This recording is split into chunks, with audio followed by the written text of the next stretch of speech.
Russia's foreign minister voiced clear support for a plan for daily humanitarian ceasefires in Syria and promised Russia would press President Bashar al-Assad's government to accept it. Clearly, one priority is this humanitarian pause, or what you call humanitarian ceasefire.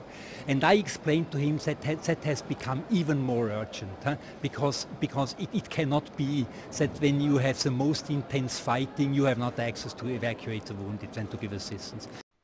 On February 21st, the ICRC, the only international agency to deploy aid workers in Syria, proposed a daily humanitarian ceasefire of 2 hours to allow time to evacuate the wounded safely and deliver food, medicine, and other vital supplies.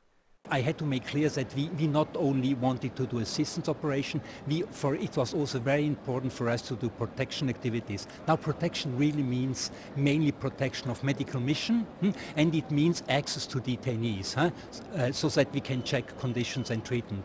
Now how did he respond? Well, he clearly agreed and was supportive of the priorities I mentioned. Though earlier in the day, Kellenberger told Lavrov that the humanitarian situation on the ground in Syria was deteriorating, he said some aid workers were getting access to cities and injured people who needed help. Just this week now, convoys are on their way to Homs and Idlib, but we have access also to other places.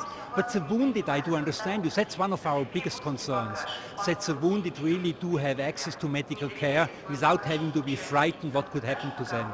Lavrov voiced agreement and support for those priorities. I can now not exactly tell you what the follow-up will be he will give, but I have a clear and strong feeling that he has taken on board our assessment, and I think he certainly does give a follow-up to this assessment.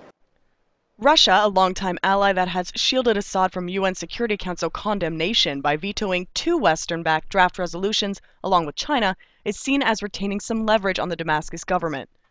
Russia has continued delivering arms to Syria under contracts and has warned Western and Arab nations against military or political interference in Syria, but has expressed support for international humanitarian aid efforts. Marisa Christian, IB Times TV.